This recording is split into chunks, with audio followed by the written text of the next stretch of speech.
6, 7. It's just emotions taking me over.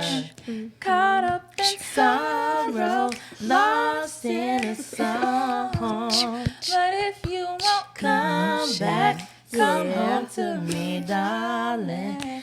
Don't you know there's somebody left in this world? Hold me tight. And don't you know that nobody left in this world? Good night. Good night. Good night. Hello, hello, hello. Welcome back to another episode of the Life is Weird podcast. I am Queso. I'm Kels. I'm Gabby. And I'm Sage. And we are going to be talking about emotions. If you ain't pick it up from the song that we sung, that was Emotions by Beyonce, Destiny's Child. Now, Feelings. Before we get into the episode, as you can see, we're all wearing, or for our visuals, people that are watching, we are all wearing different colors. For the people that can't see, I am wearing green, Sage is wearing brown, Gabby's wearing gray, and Kelsey is wearing yellow. So to be in theme, all of the colors that we're wearing kind of go along with our current mood. So yellow, Kelsey is wearing happiness, optimism, yellow, brightness, joy. We love that. With green, you can think of green as being calm and harmony and balance. With gray, Gabby's in a real somber mood. You know, she's just very neutral right now. And Sage with her brown, you know, she's feeling a lot of willpower and courageous. So, and that is in regards to the color psychology. So there's a whole little template that goes into color psychology. So if you want to check that out, if you're interested in that. But yeah, welcome back. So before we get started, you know, we like to plug in a Black business of the week. So our shameless plug this week is going to be my good friend Moya. She has a book club. You know, a lot of people, one of their New Year's resolutions is to read more. And I feel like one way to hold yourself accountable is to join a book club if that's something that you're serious about. With her book club, it is Atlanta based. I believe they meet like once a month. We do. And every month she has a different book that they're reading, and then you guys come together and just kind of talk about it. She even has days set up to where you can come to a location and do like a silent reading session. It doesn't necessarily even need to be the book that they're reading. If you want to come do your work, read your Bible, read a journal or whatever.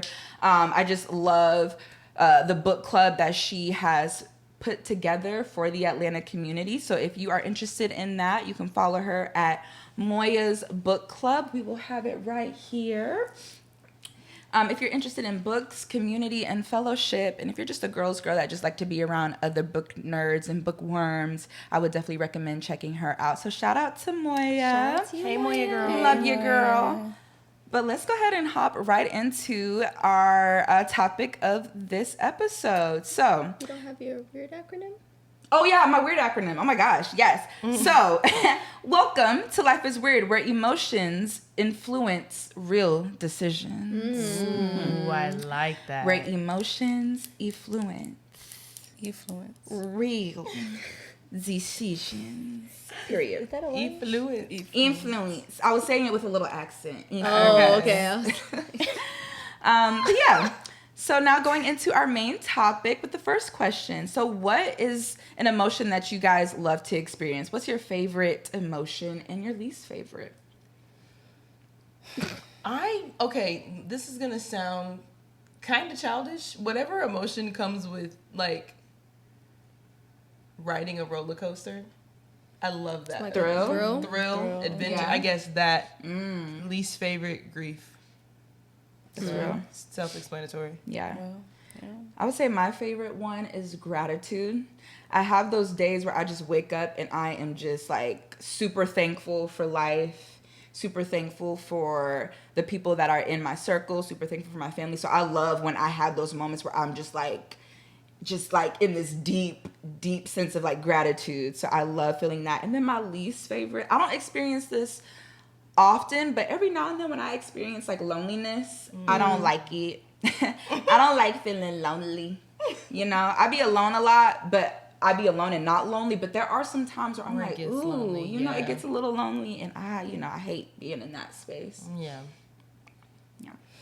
I would say one of my most favorite would be, I guess it could be like joy or just like contentness, just feeling like all is well, like, you know, All is well. peace be Yeah. still, everything is just like a deep breath, like it feels good. And least favorite, I mean, there's plenty, like grief is definitely one, fear, or really just stress. I don't like stress. I don't do well with stress. My body does not like stress. Stress is not good for the body. No.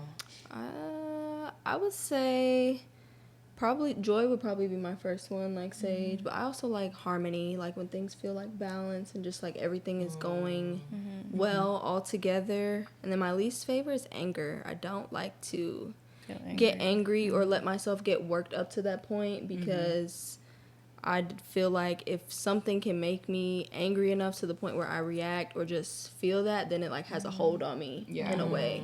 And it's like, then I feel like I'm like a slave to that emotion. And Coming I out of don't, character. yeah. It's just like, that's not me. So I don't like that. So I would say anger is like my least favorite for sure. I feel that. That's a good one. Yeah, that's good. So we all have different cultural backgrounds. Do you guys think that cultural backgrounds shape the way we experience or express emotions? If so, how? I think we have different cultural backgrounds, but one thing I want to say is like we all come from backgrounds that are of African descent, and I think in any black household, whether you're African American, Caribbean, Hispanic, whatever, like that whole what happens in this house stays in this house kind of mentality, like not expressing your emotions, just get over it. Like that is a big thing in the black community, like the diaspora as a whole. And I think that is not a good thing that we have in our community. And I think we've done a good job, and the generation after us has done a good job of breaking out of that cycle, but it is still very prevalent. So Yeah. I would agree with that. I think because of some of the things like our parents, grandparents, and upbringing, like it shaped us in a way where it's like, okay, this is what I like, this is what I don't like. So on the flip side, it's like you're able to see what emotions and you know how you want to express yourself moving forward, because if you're working to break like generational curses or you know heal from any trauma, you don't want to go down the same path that the people before you went down. Yeah. So because of that, like I would say for, you know, like you said, we all come from backgrounds of African descent, and then in the Caribbean household it's very much like hush hush and, you know, quiet, or the men don't really express their emotions like that. It's very like traditional as well when it comes to gender roles. And so then I've seen that and I'm like, I don't like that. So like I want to work to change that. But it is a struggle when you don't have examples in front of you of what is the proper way to do something. To come out of that is hard. So that makes it difficult sometimes when expressing yourself, but it is like an eye-opener to say, okay, hey, I see this, I don't like this, I want to change it. So, facts. yeah. Yeah. I think growing up, I mean, like I was saying, like being of like an African descent background, being from somewhere across the diaspora, you know, I feel like there's definitely I hate to like kind of bring it down to like white supremacy type shit, but like we, you know, generations before us have had to, you know, only focus on the working hard, you know, making sure you're, you know, doing what you need to do to be able to, you know, to care for your family, and like kind of letting the feelings take a back seat and like not even really just acknowledging things that are going on. So now you're left to like react to certain things in a way of like anger rather than actually taking time to like process your feelings. And I think that, you know, seeing how my parents parent and hearing about how their parents parented, like it was definitely just a lot more of a focus on, you know, doing what you got to do, working hard, you know, Keeping your head down. keeping your head down, you know, respecting people, or, you know, like doing what you got to do, and like not just not really a focus on like How you feel. about things and like how things are affecting you. And Yeah, them generational traumas and curses, they It's definitely trickle hard. down. Real. They go And I real think far. Amongst black people. sometimes because we have the opportunities now that the people before us didn't necessarily have, sometimes I do feel like a sense of like sadness because they didn't have that opportunity. For Like sure, when I absolutely. am when I am accomplishing good things and when I am, working to better myself and everything, Yeah. they didn't have that, and it's never too late to change your course of action or behavior. But looking at like my grandparents and stuff like that, like they get very happy when I'm going to school, getting degrees, like Yeah. starting businesses like a podcast, doing this, doing that, traveling the world. But then it also makes me feel very like Sad about it. I sad feel because that I'm too. like, dang, like y'all didn't get to do that, and you won't be able to get to do that because now the time has come, and it's like all this time has passed, and it's like they look at me and they're grateful, but then it's like a dang, like I wish y'all could have experienced this like me. Yeah. And to piggyback off what you said, I feel like sometimes it can even almost cause a clash between different generations because our parents and the generations before them weren't really expressive. And now I feel like we are the ones that are kind of like breaking that cycle. So we are a lot more expressive when it comes to expressing our emotions, even though that's something that we might not have grown up, witnessing. But because we've seen the negative impact that it has when our family members suppress their emotions, or like it's taboo to talk about your feelings, or like even discuss in therapy. Like my grandma was very big on like, oh, just pray about it, go to church. If something's wrong, go to church. And I'm like, yes, go to church, but also talk to a professional, you know? So sometimes like the differences in how we're navigating and expressing our emotions and the way that our parents did can sometimes cause a clash. And it's just like, ooh. Especially when you start standing up for yourself. Right. As an adult, because it's like, yes, you're my mom, but I'm also, or like you're my dad or you're my grandparents, but I'm also an adult. Yeah. So that can become kind of rocky too. Yeah. Very. So navigating that Yeah. is very weird. Yeah. It really is. But to kind of switch gears a little bit, I know, we get a lot of influence from things that we see, things that we hear. And I feel like we all have an appreciation for like the creative side of things and the arts. So is there like a piece of art, music, or film that has ever deeply moved you emotionally that really resonates with you to this day where you're like, ooh, I saw that, I heard that, I watched that, and I took something from that and it still sits with me to this day? There's this, go ahead. No, I just said, Oh, there's this song called Agape by Nicholas Bertel. I don't know. It's from If Bill Street Could Talk.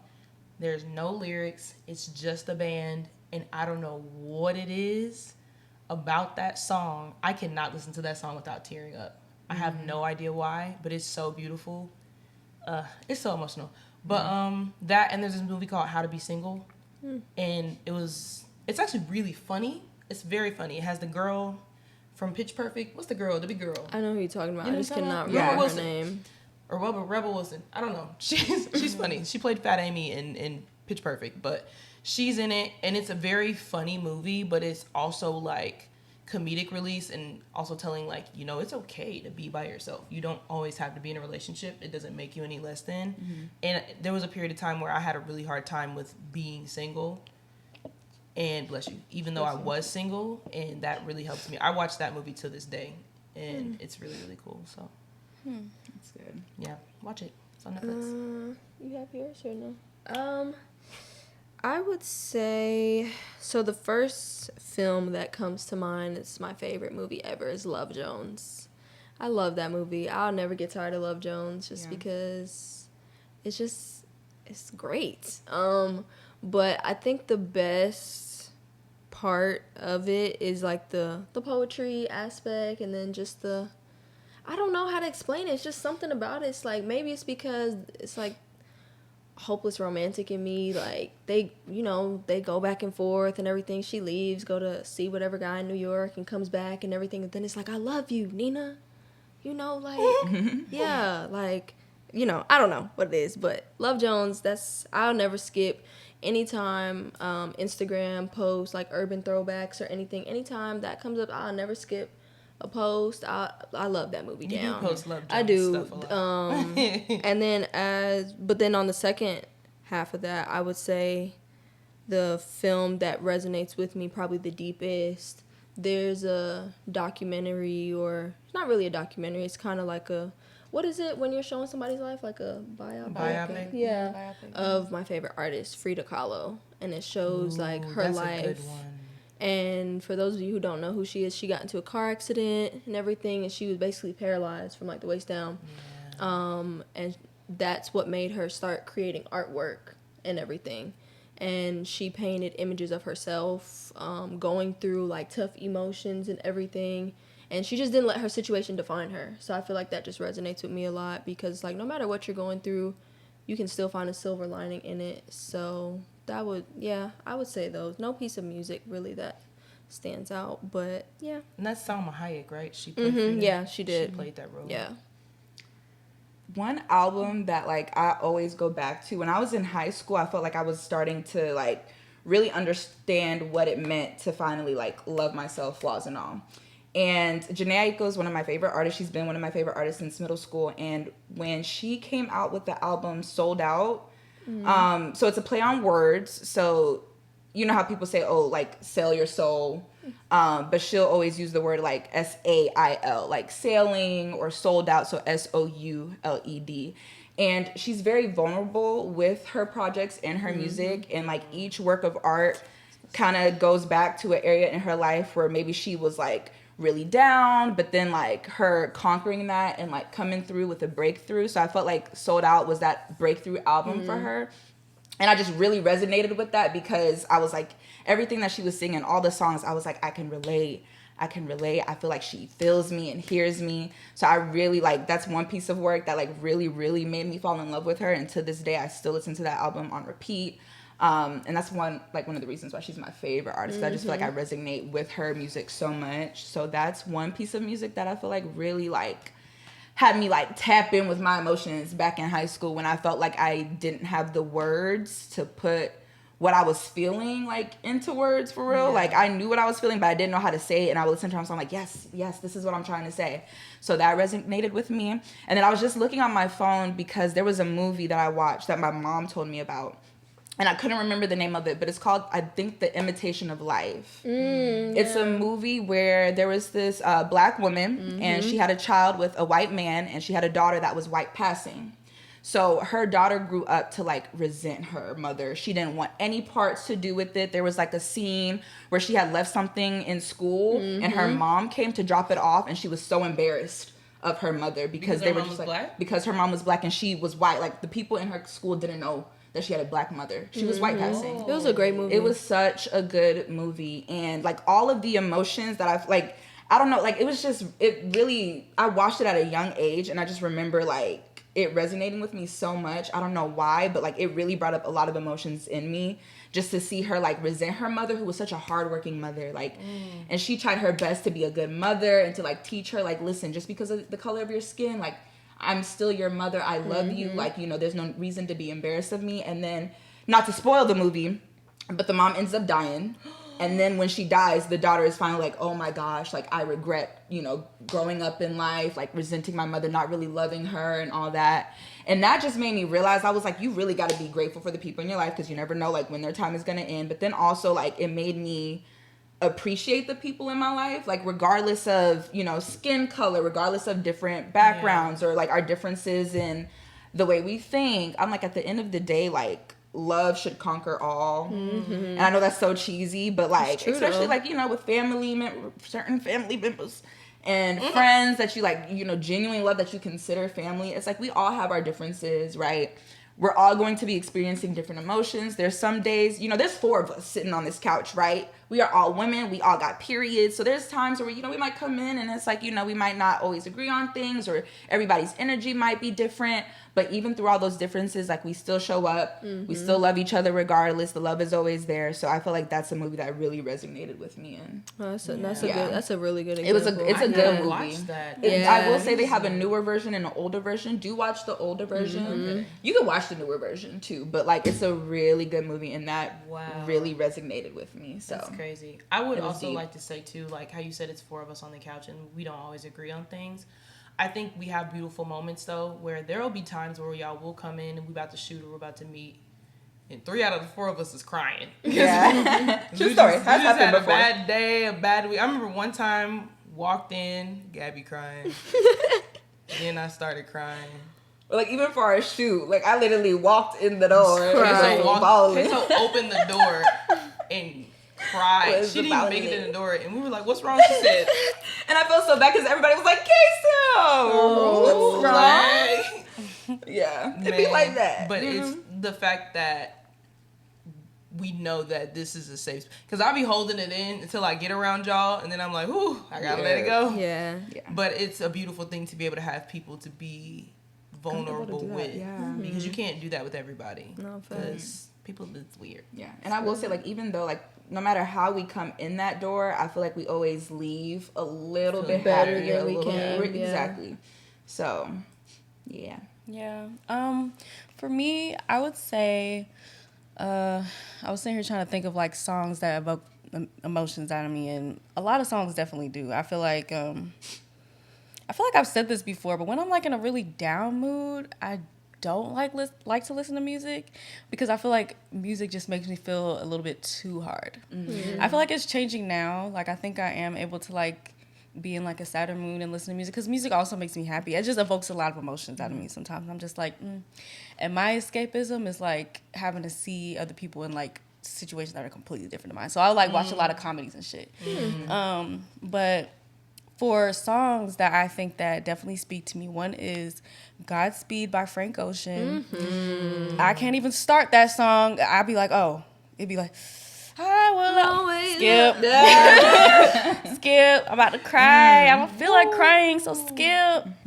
Another song is a song called Inside Out by Raven Lenae. That's a good song. A beautiful song. I Like, gotta listen. if you ever want a song to empower you and speak so much life into you, that's the song. I have cried to that song, child. I've had a good cry to that song. So that's another song that I really like. As far as movies, I feel like I said, you know, I like in the past when I've been down, I like to watch more funny things, but I don't like like visual, you know, things like TV and movies are things that definitely evoke a lot of emotion out of me as well. So like anything that really has to deal with like Black suffering or like a real like time period piece, whether it's, you know, a documentary or a I can't do too much drama. I can't do the slave movies. I've never watched Roots. I never watched 12 Years Slave. I probably won't ever do it. I Don't just watch can't. 12 Years a Slave. I just actually can't. You know, it was crazy. From a young age, when I started hearing about Roots, I was like, have you seen Roots? I'm hearing about Roots. Have you seen Roots? To my mom, she's like, yes, but don't watch it because you're not going to like... It's trauma. I'm like, okay, because I already had a little radical instilled in me from a pretty young age. Just because I grew up around certain older people that were a little more on the radical Black side. So, like, I've always been kind of like... I'm with you on the radical Black. I'm that person in my family. If I watched that, it probably would have been too much. But, like, pieces like relating to... I watched this... I don't know if y'all seen the movie Brothers. It actually has Aaron Pierre in it. Yes. That movie hit. I'll watch it. Yeah, it was based in like Toronto. They were immigrants from Jamaica, I believe. Oh, that one. I'm not watching that. I heard it was super sad. I might have to I'm not watch watching that. that. I would watch it. I didn't realize how sad it was going to be. Otherwise, I might have watched it. Because, like I said, these things, they bring a lot out of me. I am very empathetic. I would consider myself to be very, very empathetic. And even when it's just fictional characters, like, I know that these are real things that happen. So, like, when it's like a, you know, a fictional movie that's tied into, like, a real life event or, like, you know, something that had Black suffering or queer suffering or any kind of suffering of, like, people that I relate to, definitely brings a lot out of me. So Did y'all see 6888? Yes. With the Tyler Perry movie with about the first like female women Black battalion. Oh, that one. I'm gonna. That's on my list. That's on my list. Yeah, it's good. Okay, well I won't spoil it for y'all, but definitely I'm gonna watch it. It's like a Black, you know. Yeah. I love that. I love that. With what's her name? Kerry Washington. I know the girl from Charmed is in it too. The mixed one. I know her. It's really good. So and then for the viewers, if y'all haven't seen it, it's on Netflix. Sorry. And I was just gonna say, like, how you mentioned, like, watching certain films and shows, like, it brings up so much emotion. It's so hard Because it's like, even though a lot of these things bring up a lot of emotions, sometimes I feel like it's necessary to watch them. It's like, yes, it's going to evoke that emotion, but that's why you need to watch it. You need to watch it so that it evokes something in you, and you're like, you know, you want to do something about it. Because, like, and make a difference. Because oblivion is bliss, but sometimes I don't want to live there, you know, especially if it's something that's, like, affecting my people.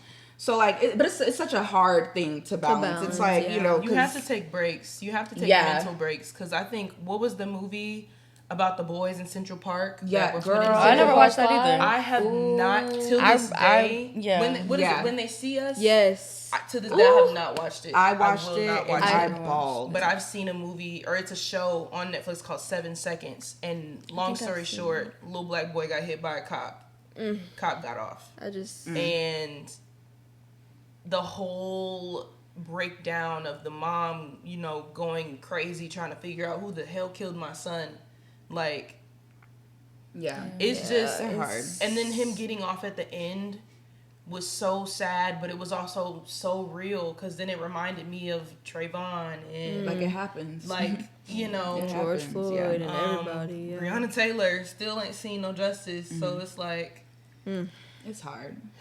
It's hard. Yeah. But, do you guys believe that some emotions are more important than others? Yeah. I'll say yeah. For example, say if you have people that love you who are telling you things that may hurt your feelings, but they're things that you need to hear. Like, yes, you're hurt in this moment, and that feeling is valid, but the most important emotion needs to be understanding. Or being able to understand, like, what they're trying to tell you. So I, like, you know, and it sucks in the moment because no one wants to, you know, be told things that they don't want to hear. But it's like, sometimes it's necessary. I've had those situations where people are telling me things and it's not necessarily the nicest, but if I wasn't, you know, told those things in the past, then I wouldn't be who I am today. Yeah. So, like, yes, being hurt, being sympathetic or empathetic is important, but also, like, being straightforward. I don't know if that's an emotion, but to me, it's, you don't love me if you're not telling me, like, what I need to hear. Yeah. And it's bigger than if you're gonna hurt my feelings or not. You know But what I'm then saying? that's where empathy comes into play, because, like, you got to kind of consider what you're going through. Yeah. And, you know, address it from there as well. Yeah.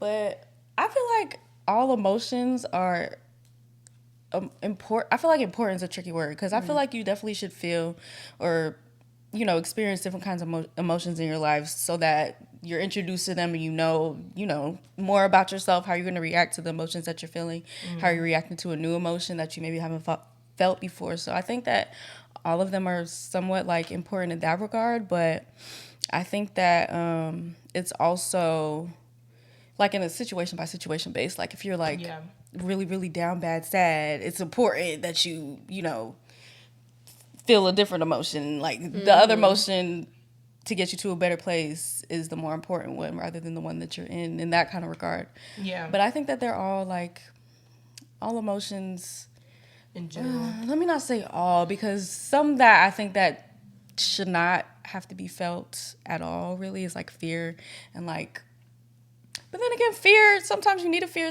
sometimes you need a fear, sir. But like you said, it's situation based. Yeah. Some people feel fear and it makes them be like, okay. It could be like a healthy It's a fear. wake up call. Yeah. But some people feel fear and it's crippling. Yeah, So exactly. It's really situation based. Exactly.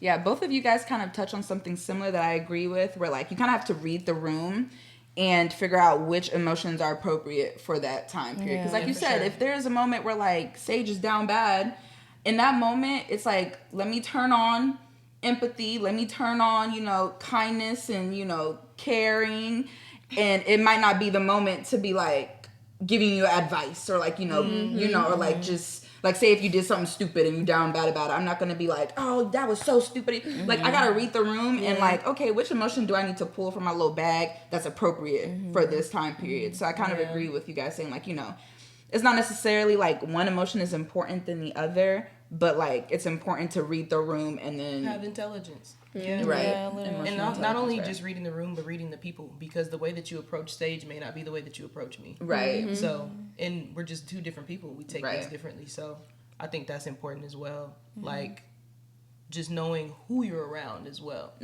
So that's something that's self-employed or run a small business? definitely worth learning. Professional invoices? Then Skype is for you. Y'all sound so professional. Say that last sentence over. What did I just say? We might just have to keep that shit in. 'Cause Yeah, we might just have fine. technical Honestly, difficulty. It's cool, but yeah, no. Do you want me to say it? No, Say it, just no, in case. it's already there. Um, The cut might not look. yeah, the cut might. You not could look cut all good. this though. But basically, yeah, like it's important to also know who you're talking to, because you may approach Sage in a way that's more empathetic, and you may approach me in a way that's like, get your shit together. Because for me, I can't do too much empathy, or I'm not going to get my shit together. Like, come say it to my face. I need you to tell me that, because that's what I need in order for me to get I've never been in a situation where people are like, oh, it's okay, and I fixed it. Never. But I been in think a empathy situation. gets misconstrued in that kind of way, that it always has to mean like you're like kind of being like cradling somebody. Like empathy can mean like, okay, I'm empathizing with the fact that you need to be talked to in this kind of way. So like I can like feel that, okay, this is how I need to respond. So like, I'm saying yeah. I feel cradled. So it's Okay. like, I feel like, oh, they're telling me this, but it's okay. That's how I feel. So that's why I'm like, sometimes I need to be approached like, girl, what the heck are you doing? Yeah. Because then it's like, okay, got it. Snap me out of it. That's what I need. But I also realized over time, that's not what everybody needs. So Right. it's important to read the room, but it's important to read the people in the room Yeah. as well. For sure. Big box. Y'all pretty much touched on all of it. Y'all made really good points. I would say, yeah, it's just situational, knowing what emotions to plug in, where. I would say, I feel like the most important emotion overall, like I'm a firm believer that love trumps everything. Like, it's just at the top, like at the root of it all, our whole existence, like we were created out of love, we were made to love. We should always operate in love, even when it's hard to, because at the core of our existence, like that's what it is. And if you can do that, regardless of, you know, somebody doing you wrong or saying this, saying that, then that's how you know it's truly love. Because it's like, I always say, you like because and you love despite. Like, you like somebody because of who they are and what they do, but if you love somebody, you'll love them, like, despite the fact that y'all may not see eye to eye right now, despite the fact that y'all are, you know, have differences or something like that. It's What was like, the phrase again? you like because and you love despite. That's good. It's in my book. Gabby the guru. But yeah, I just think it's really at the core of our existence. It doesn't do us any good. Like I've said before, not to move in love. So Yeah. I think that just ties into everything that y'all said. For sure. Yeah, I love that. I know the word or the phrase emotional intelligence has been brought up before. Do you guys think emotional intelligence can be learned, or is it something that's like innate? So when we were creating like the questions for the episode, the three of us, like Kelsey, Sage, and I kind of talked about it a little bit, and I was saying I think it is mostly innate, in the sense of I don't think you can start out with zero emotional intelligence ever. Like, you have to have a little bit in there that can be worked up and you can grow within it. But I don't feel like if you are completely lacking emotional intelligence, that it can just be built up like from ground zero. Especially once you get to a certain age, I feel like it gets harder to teach people things if they don't have it at all, to build that up, because the world gets to them, their cultural backgrounds, their own opinions, everything starts to get to you. So then it becomes a lot more difficult. So I'm going to go with more so innate than learned. I do think you can learn how to grow through it and build it up, but I don't believe that you can just start ground zero, because then if you do start ground zero, then I feel like that taps into some psychological issues of like narcissism. No, that's literally like the definition of a sociopath. Yeah. I was Like, gonna say quite yeah, literally. sociopath. Yeah. I think for me, I'm going to play devil's advocate a little bit. Minus the sociopathic thing, because that's a literal chemical imbalance, and that's just a whole nother Whole nother discussion, right?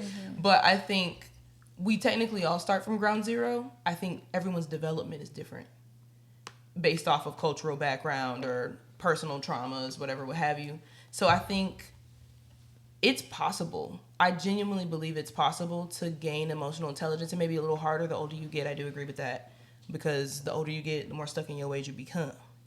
But if you truly, genuinely want to understand or want to grow, you're capable of doing it. I think some people try and they give up, but it's like you didn't want it. You didn't want it well enough. You know what I'm saying? So it's like you're capable. It's harder than you thought it was gonna be, but you can do it. And again, easier said than done. Background environment plays a big part in it. I think when you take the time to heal yourself, emotional intelligence comes with that. Yeah, I agree. Because you are starting to understand your own emotions, which helps you understand other people around you.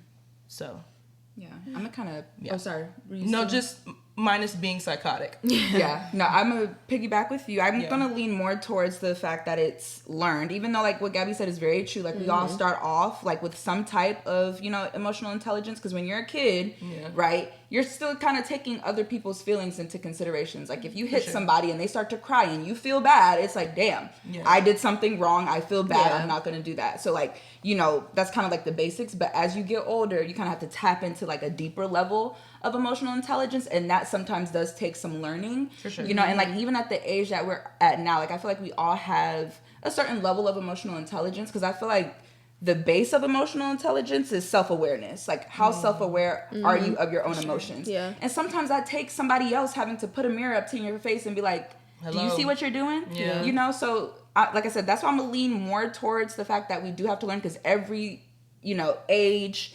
every level of life or area of life or generation, whatever that we hit, I feel like there's another learning and building block. There's another layer that we kind of have to peel back and go deeper into in order to learn a deeper level of emotional intelligence. I hope that makes sense. I don't know. I try to word that. That makes Okay. great sense. That makes sense. makes But great yeah. sense. But I do agree with the fact that like we all have some type of basic knowledge, but Yeah. you kind of have to learn over time. Right. Yeah. No, I'm definitely on that vibe too. I think that neurodivergency aside, I feel like I feel like it is kind of in you. I feel like it is kind of a thing that's like in you. Like it starts somewhere in you. Like from when you're, like you were saying, from when you're a child. Like certain things happen to where your empathy starts coming into play, even though you can't really, at that age, you can't really, put a name on it. Yeah. But, I feel like for most people, it's in you. And you just, as time goes over, life experiences happen, you kind of just learn how to treat people. Move through it and learn how to treat people, learn how to treat different kinds of people. If you are the type of person who is willing to, take lessons and like learn from different interactions, but then again, it seems like sometimes some people just go by life and just destruct it. It's very concerning. And it is concerning, and it really is concerning, and it definitely makes you question, like, okay, is it really in everybody, like to like that want to be to some people just be aren't more even healthy aware. emotionally? Yeah. Because I know for me, I'm glad you brought up being neurodivergent. I'm neurodivergent. I have ADHD. Didn't know that was a part of being neurodivergent. Your brain a little different. Right. Yeah. I learned in therapy that because I was a person who, growing up, I was emotionally aware of everyone but myself. I wasn't self-aware of how I acted towards people, but I was aware of how everyone acted towards each other and towards me. So I was always really nice, always very loving, but I was also very blunt and straightforward and kind of mean. So I had to remind myself, like, okay, like, you have to be self-aware, but I also learned in therapy, like, when you're neurodivergent, a lot of times you don't learn how to regulate your emotions the way that everyone else does. So I didn't learn how to regulate my own emotions. I would either be really, really outgoing or silent, because I didn't know how to be, like, in the middle. I just genuinely, my brain didn't work that way until I started, like, learning more about ADHD. And of course, like, I was diagnosed as a kid, and as a kid I was like, Then I got diagnosed again by a different doctor in high school, Then I got diagnosed again as an adult, and I was like, oh, okay, I really have this. Like, Yeah. I really have ADHD. And it wasn't until I met the therapist that I have now. She was like, no, like, you just had issues regulating your emotions. That's why sometimes I would lash out because I didn't know how to express. I would have anger and just suppress it. And sometimes it wasn't even because of the people around me. It's just, I don't know what to do with this, so I'm just going to put it down there until I explode. And that was not a good thing. Yeah. But, yeah, it's yeah, if you're neurodivergent, don't feel bad. Like, it's more to it than what you think.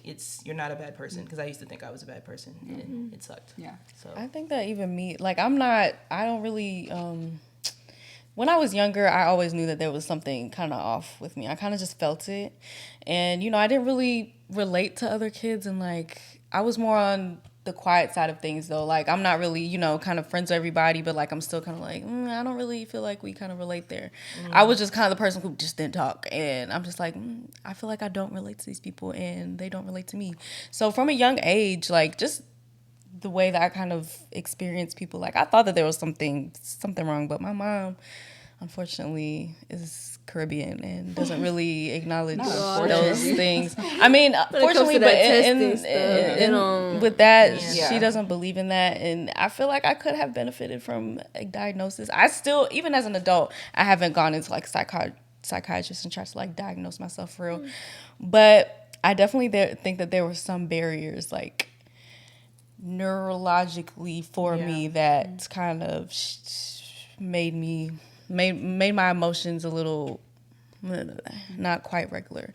But I mean, even without getting a diagnosis, even though I sometimes wish that I had, so maybe I could really kind of understand why I went about things the way I did. I feel like, I don't know, nowadays I do a decent job of regulating my emotions. So I guess some emotional intelligence was in me. I didn't need too much guidance. I was gonna say, I'm kind of glad you didn't get tested, because then they would have put you on meds like they put me on meds, and that's a whole nother big pharma.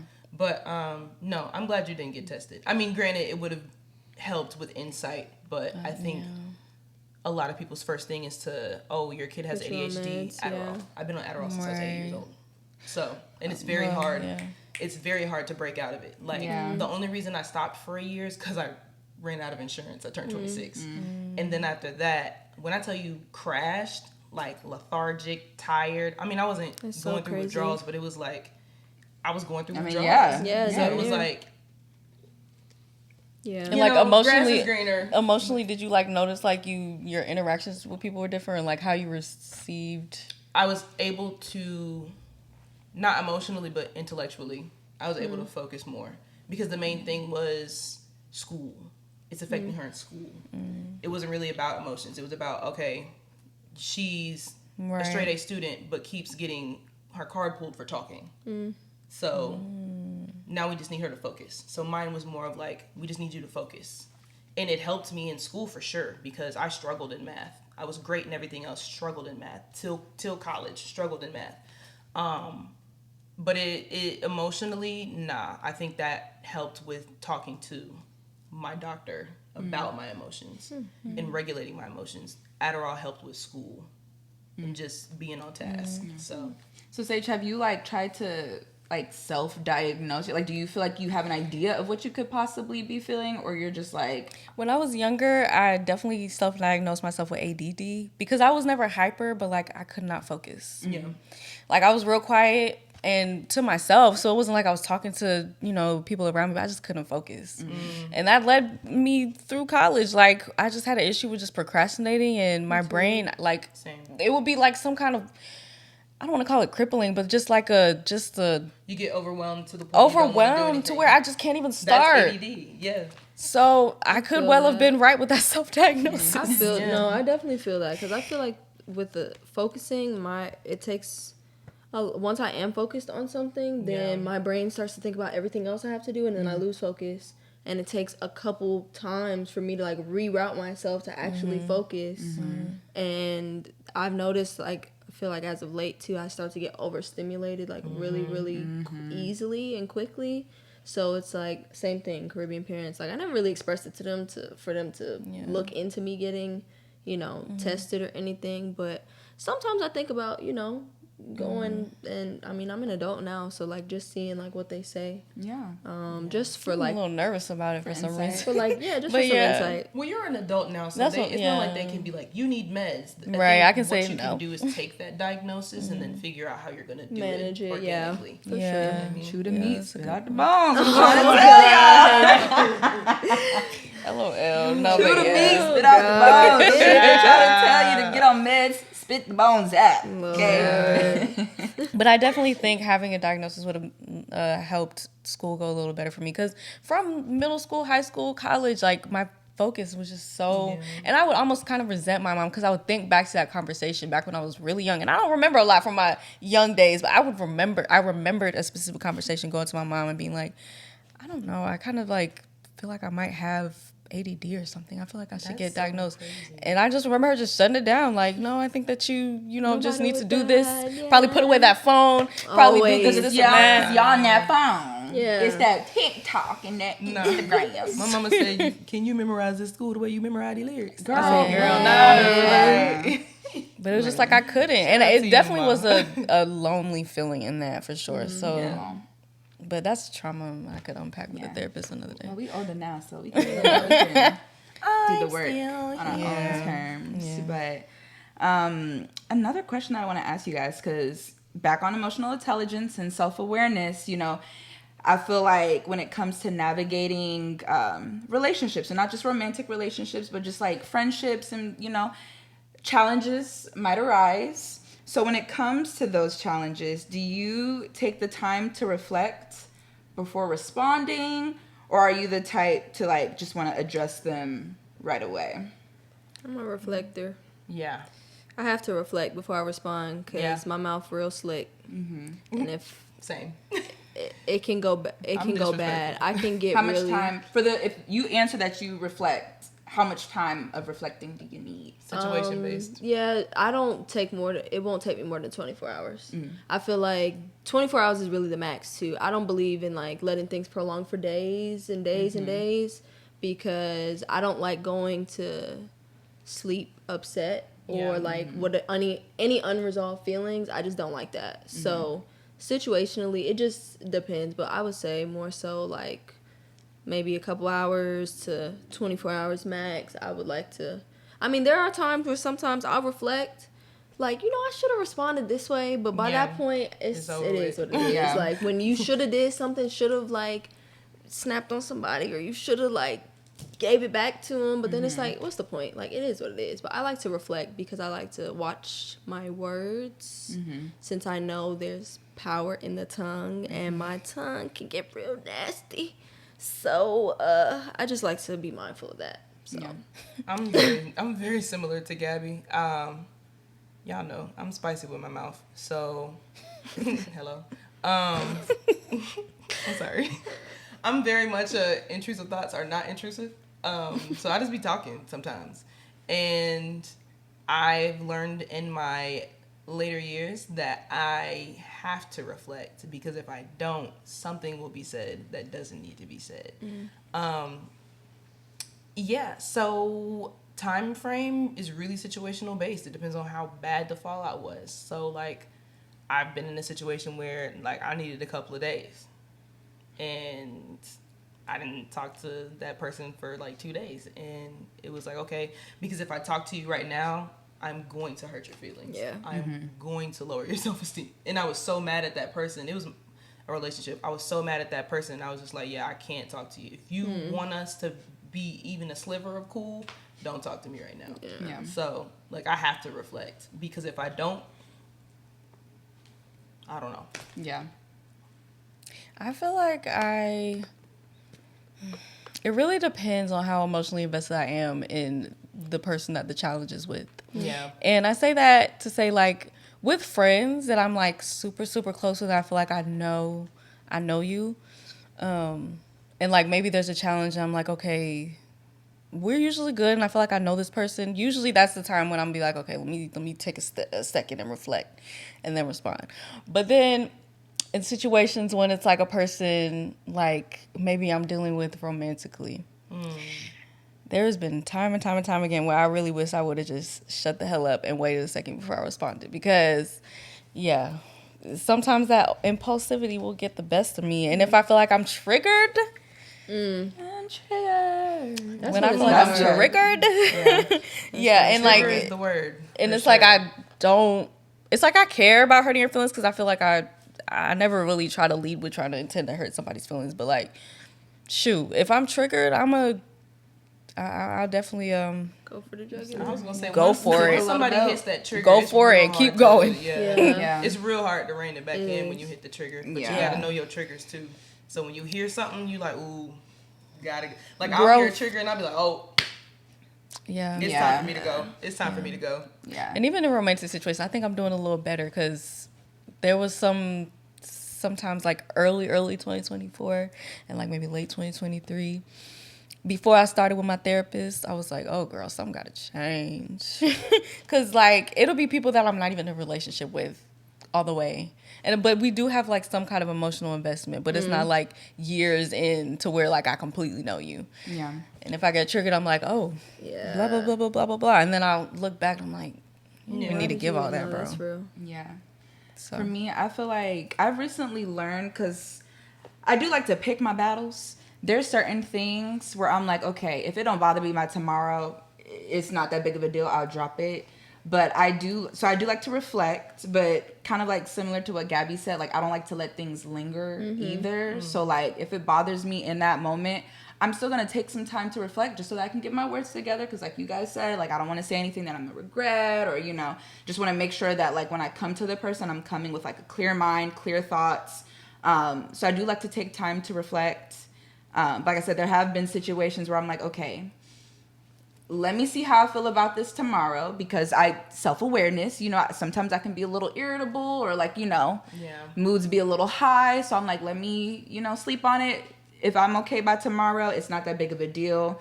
But then there are some things where I'm like, yeah, I can't just sweep this under the rug, or like it's bothered me for days. And I'm like, okay, you know, I thought that I was over it, but I need to talk about this. Yeah. But like Gabby said, I try not to let shit linger for too Yeah. much, because that just It's not healthy. It's not. And sometimes I will address things right away. Like if I feel like I got time that day, like if I'm like, oh, I got time today. Like sometimes when you just let certain things, I feel like if I let certain things like slide, or just like, you know, brush them under the rug. But if it's like that one day, it's like, you know, like I got time today. I'm gonna say something. Yeah. Then I'll address it.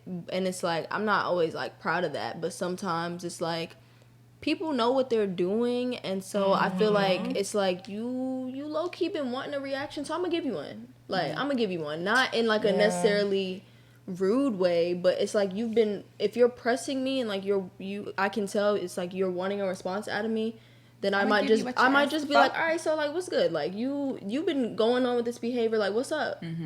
And it's not always the best, Right. But you're a human being. but it is like I do feel things, you know, Yeah. and I feel things very deeply. That's why sometimes I really try to restrain myself from like responding right away. Yeah. Because I know like I take things like to heart, or I'm like, I wouldn't move like that if I was you. But then I stop. I try to remove myself and realize they're not you. So that's why people move differently. And it's okay. You cannot hold everybody to that high expectation in your life. So it's like, it just also depends on how receptive they are too. Because if I feel like you're receptive in the moment, or you will be receptive, then I might address it right away. But if you get defensive or start getting combative, then I'm gonna just be like, don't worry about it. I'm good. Right. And that's when you kind of have to read the room, and like Kelsey said, like knowing who you talking to in that moment, knowing, you know, the type of person that they are. But I feel like that's one thing that I've learned as I've gotten older, or that I'm trying to learn how to navigate, is like if you are talking to someone and like y'all are having different, like y'all are on different ends of the spectrum, like I want to address it right away, but they don't. Okay, well, how can we meet in the middle? Where do we go from here? Compromise. There has to be times where we gonna have to, because you can't be the person where like you just keep leaving this person hanging, the person that wants to address it, right? But you also can't keep making this person uncomfortable, exactly.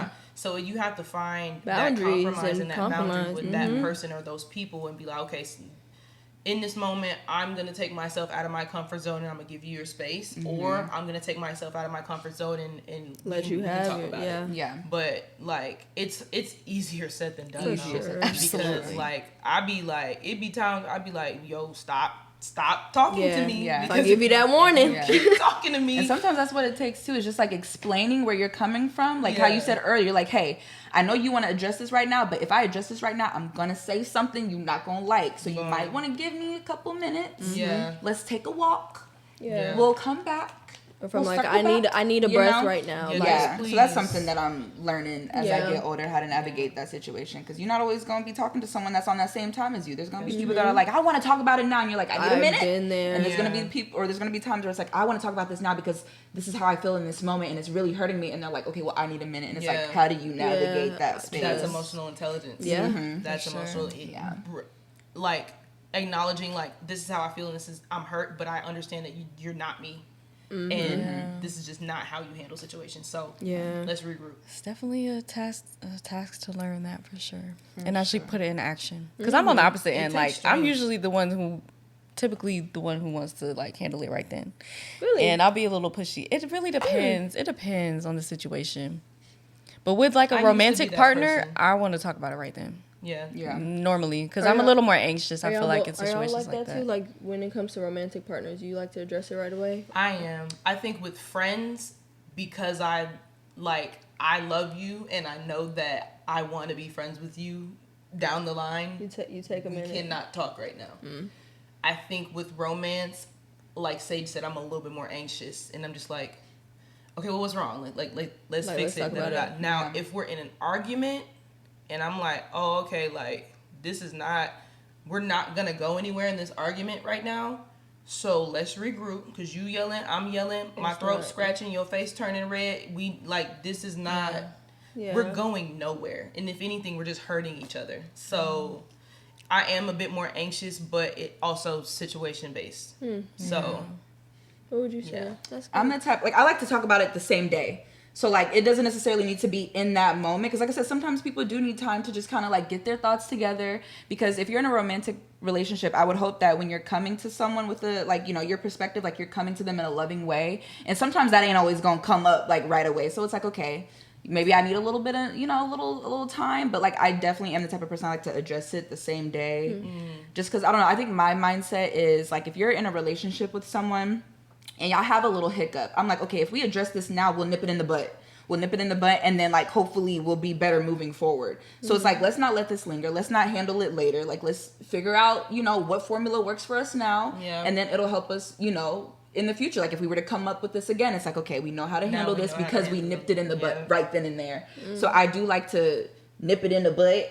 But but like I said, I also understand that sometimes you need a little bit of time to get your thoughts together, so that way, because I feel like delivery is everything, you know, and it's like sometimes you That gotta work approach. on your delivery. So it's like, okay, if you need a little time to work on your delivery, go work on it, and then we'll, you know, we can come back and we'll talk. So yeah.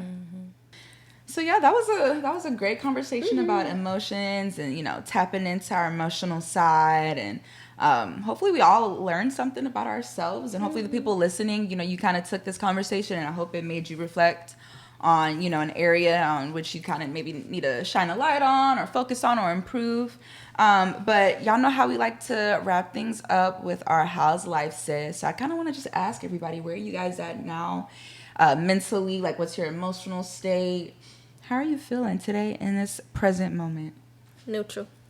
Yeah. She said refer to our colors. Yeah. I'm a little new. Overall, all is well. Life is good, you know. But just a little neutral-ish, kind of in between feeling energized to go out there, make a change, and, like, you know, black power to the world. Yeah. But also just sad and a little frustrated, and just trying not to let the worldly things going on consume me and where I'm at. So I'm kind of just like, nothing's bad, nothing is like oh so good. It's just Yeah. like I'm just neutral. I'm cool. yeah, You could be. I'm pretty similar. Like, I'm personally very optimistic, very excited for new things coming. I think overall I'm just a little overwhelming disappointment at the world, because it's like we just keep moving like one step forward, 3 steps back, one step forward, 4 steps back, and it's disappointing to see how much hate for one's gender, one's color, one's religion can make you make decisions that are bigger than your own hate. Just because I don't like black people, I don't like women, I don't like gay people. like it's just Sad. so disappointing to see, and I'm just like, wow. Like and also it was disappointing to see, like, and people are making jokes about it and I've laughed along with it, but like when we were banned from TikTok for like less than 24 hours, it was crazy to see how many people around the world do not fuck with us. Like, people do not like Americans, and like I guess sometimes I'll be like, well, maybe it's not us as Black Americans, but like, no, they don't like any of us, and it's like, dang. Like, You're saying from a TikTok standpoint? That's but it's not just TikTok, because I've seen it around the internet. Yeah. But it's just interesting to see. That wasn't really disappointing. It was just interesting to see, because it makes me want to kind of tap in more and be like, okay, well, what don't you like and why? Yeah. Not because I care, but it's just interesting because there's cultural norms. But no, I'm very disappointed in the world. Very disappointed. I'm sure that leadership like kind of skews people's outlook as well. Like our leadership, America's leadership, and who we've in this democracy, Who y'all? Who in y'all? this democracy I didn't pick him. have put in office, and like just, you know. So I think that does kind of skew their perception of us, because I mean the thing that I heard that I didn't see it when I came back on TikTok, and when TikTok went back live, I didn't see like the actual things that people were saying, but I saw like the responses and people being like, oh yeah, they were saying this and that. I'm like, damn, why? Like, what was all of that energy even for? Like, Which is crazy, because most of the trends come from America. you could say that you hate, you know, the leadership. That's fair, because, you know, obviously American leadership is a great superpower and plays a lot into global affairs. But like the people who use the same application as you are, we're not in fucking leadership and doing all that shit. Like, what y'all hate us People for? that use the same app that you follow, that you like their content, that you repost their content, it's like, damn. Yeah. What's good? And don't get me wrong, some people were joking, like, obviously, but there are some people who were legit like, damn, like, y'all are back. It's because Really? of like I saw a different side of TikTok. I saw people were like, "Oh my god, I missed y'all. My FYP saw was both. so boring."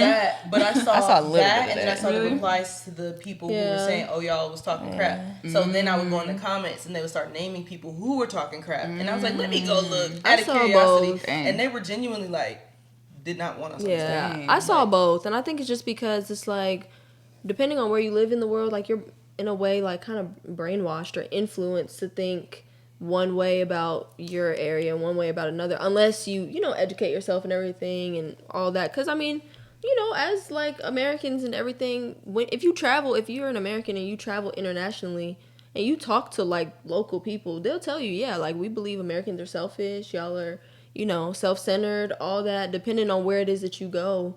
And Americans can say about certain places, oh yeah, like, they don't like black people, they're racist, they this, they that. And then when you go there, it's like you get an opposite vibe. So it's just like brainwashing, and depending what propaganda is being pushed, like that definitely skews people's outlook and stuff. So, but I did see like both sides on TikTok. And just on the TikTok, before I actually answer the question for TikTok, another thing that I didn't like that I saw was like people who don't use TikTok and were just like, oh, y'all are so dramatic. Like, why are y'all crying for TikTok? You know, y'all should go open the Bible app, or y'all should do this, and that. I'm like, okay, well, clearly y'all's algorithms suck. Clearly y'all's algorithms suck. And y'all not getting the TikTok experience that a lot of us are getting, because a lot of us receive information that we would never hear anywhere else but TikTok. So I think that to just minimize TikTok is just, it's just a social media app, is very fucking annoying. It's very annoying, It's okay? a search engine. Like, it's a search engine. Leave People us are alone. gaining so much knowledge. Yes, it's funny. Connected. Connected. The pandemic. That's like, Mobilizing, TikTok was the only way like, a lot of us kept in touch. Right. With not like, obviously, like our friends, but just people. And I feel like if it wasn't for TikTok, I would have felt so isolated and like depressed and not in the know, like not knowing the things that I should know, Exactly. and not the bullshit like Shade Room that's on Instagram and all that stuff that y'all follow. Yeah. Like It's just a nice little source please. of dopamine. Yeah. You have a bad It's day, you less get on TikTok. that too, Yeah. dopamine, information, like Like 'cause in the- obviously all we'll be that. fine with that. Obviously, if it goes away, well, by this We'll point, live, once you know? the episode releases, we'll know if the ban comes Yeah. back into place and stuff. Obviously, if it were to go away for good, then we would be okay. Like we're not saying no, but But we is would it miss is it. it It's a lifestyle is it change. is it Change. fun with it around? we Is would it be fun? okay, Yeah. but these other apps, they just don't offer the same like they just don't It's offer not the same type It's of not the same platform, vibe. No. And some of these people make a living off of TikTok. Yeah. So some of these people are in a lot more trouble than we are. Like for us, it's dopamine. For them, it's livelihood. Yeah. It's like the light bill. Like Yeah. on some real. So Literally. in Instagram, like I think the only person or the only app that pays out way more than TikTok is YouTube. Yeah. And you know, they said Snapchat is starting to give these That's influencers so a big bag, crazy. which is why a lot of them are Go on to- there so make much my way these to days. Snapchat. YouTube money is like you're set. Yeah, Yeah. that For, content. like you're good. Like Liza Koshy does not make videos anymore, and she's getting paid millions of dollars from people continuing to go back to her content and watch it because her content was just good. She's just relatable. So it's like, So yes, we would be okay without TikTok, but TikTok is one of those apps where we're not completely censored and you're actually learning things that will make our lives better in general, make the Big country better, facts. make the world better. So I ain't like that. But the emotions I feel like I'm experiencing now, I would say hopefulness personally, maybe not on a national perspective. I think that there's a lot of I don't want to say fear, but just a lot of just like disappointment was a good word, and just kind of anxiousness in a way. Like I said, yeah, I don't want to say fear, but just kind of like an anxiety, just of just not knowing how far things are gonna go, and like how our lives and our livelihood is really gonna change, and what's really gonna be affected, because it's scary to really think about too hard. But then again, I don't want to psych myself out completely to like think the worst and just stress my own self out, just thinking that, oh God, this could happen next, or oh no, this could happen next. So we just gonna have to see from that regard. But I would say hopeful personally, content at the moment, and yeah, I'm kind of just here. I'm not really anywhere too high or low, so Yeah. You neutral like me. pretty much Good neutral, neutral pretty girlies. much neutral, but grateful as well. Definitely for sure. gratitude, Yeah. always grateful. a lot of Yeah. gratitude. Lots of gratitude. Yeah, I'm gonna pick up right there. Lots of gratitude, but I will say I've been feeling overwhelmed with a lot of stuff lately. And I noticed that because like when I feel overwhelmed, I start to pull back in different areas in my life. Specifically like socially. I feel like I get overwhelmed and I'm like, no, I can't go out. I gotta stay home and I gotta do this and I gotta do that and I gotta do this and I can't do that because I got all this stuff going on. And then like Sage said, it kind of gets crippling. You got all this stuff and you like, oh, the day ends and you're like, oh, I didn't even do the stuff I was stressed about. Yeah. Well, I'm gonna be stressed again tomorrow. So Yeah. trying to like tell myself like, I have time. Like, I know a lot of people are like, oh, we don't have time. But I try to tell myself, like, you have time. You have time, so don't stress. But, yeah, I've been overwhelmed a lot lately. So just trying to, like, navigate that and doing things to, ease that, that feeling of just being overwhelmed and whatnot. But overall, I'm blessed. I'm grateful. And I try to remind myself, like, the things that I'm overwhelmed about, like, they're all things in my life pertaining to like either like passion projects or like, my career or school. So it's like trying to just like change my perspective. It's like, yes, you're overwhelmed because you got all these things going on, but like the things that you have going on in your life are like things that give you joy, give you fulfillment, make you feel like you're living in your purpose. So just trying to remind myself that like, okay, you got it, one thing at a time. Yeah. So yeah, that's kind of where I'm at emotionally and all that. So Good. Love to hear it. And then our very last question, our What's Weird Sweetie from a writer-inner. They asked, if you could eliminate one emotion from humanity, what would it be? Greed. Oh, you stole mine. That's good. Great minds think alike. Yeah. Mine's greed as well. Yeah, greed. That should be self-explanatory, but it's like if you realize you have everything that you need and like you can make do with what you have and just have that gratitude and be grateful. There's no need to try to overcompensate and like take more from other people and all that stuff. Like greed is very it's very sick behavior. Like once people start to get really greedy, it brings out a lot of other nasty traits, and it's just not beneficial to society. Like there's more than enough to go around, so there's no need to be greedy. Yeah. And we'd have better people in power if greed wasn't a thing. Yeah. Yeah. For sure. Since you What? said greed, I'm gonna go with envy. Mm. I feel like God a damn, lot well, that of- was fucking mine. That's why I'm looking at this I'm list. so sorry. Great minds think alike. I feel like with envy, I've seen and heard a lot of things being done out of envy or jealousy, and I just feel like it would be a less dangerous place in the world if there wasn't envy around. Like always being envious of someone or being so envious that you want to bring harm to them or someone around them, or you know what I mean? So Yeah. Oh, that's a Yeah. good one. sorry. I know for me, I don't care what anybody says. I just don't. I feel like this world could do without like depression That's and a just good people one. being depressed. I feel like it's just not like, you know, there's some emotions where you're like, oh no, we need fear because there's a healthy amount of fear.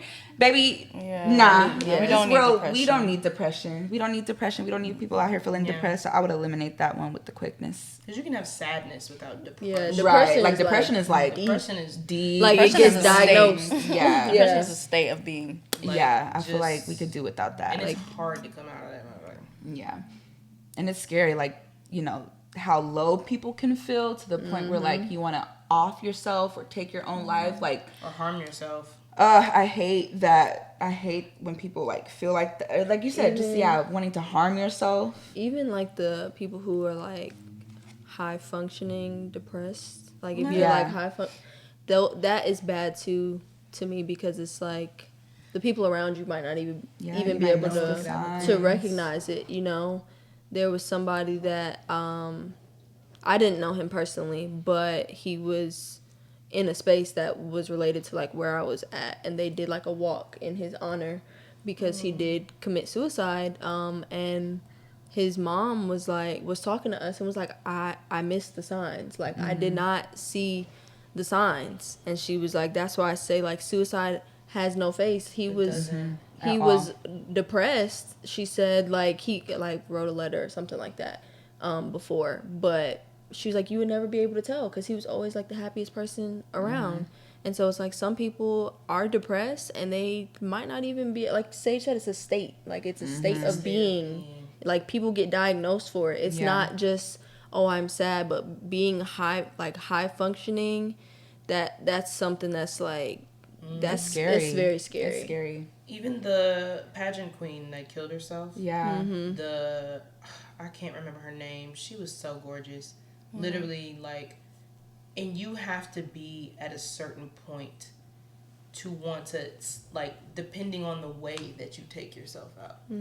Because there are certain ways that you do that so painful that's how much emotional pain you're in that you don't care. Because she jumped off of a building. Jesus. And I was like, you have to be hurting inside Yeah. to want to just... Do it like, Yeah. do it period, but do it like that. Yeah. And she was a pageant. I think she was Miss USA. Mm-hmm. And it was like, seeing her, you would never Yeah. No. guess. She had a beautiful smile. She was gorgeous. So, She like, worked out. She was active. She was in fitness. She had a Yeah. good family. Like, outgoing. And she left everything to her mom because I don't think she had kids. And it's just high functioning depression is something serious. For sure. Serious. Okay, so I think mine would be pessimism. Either pessimism or like hopelessness. I think that you know, I guess like the polar opposite of optimism would be pessimism. And I think that you can be realistic. Like I think that there's realism in the middle there. Like you can be realistic and not always you can be like, okay, well, you know, all good things are just always gonna happen for me because I said so. You know, that's not realistic. You can be realistic, but just taking the time to always pull out the negative or always like shine light on the negative aspect, like just pessimism, just in general, just you know, being like just having like a negative outlook on everything. It's draining. Very draining. I'm sure draining. Yeah. So pessimism, I think, would be one. That's good. Y'all mentioned good ones. If you guys have a specific emotion that you would want to eliminate from this world, let us know. Let's hear it in the comments. Interact with us. Chat with us. On all of our platforms, you can follow us on Instagram, TikTok, or you can email us at our email, lifeisweirdpod1@gmail.com. If you have questions, if you just want to like share your perspective on things, we love to hear from you guys. So definitely don't be afraid to reach out.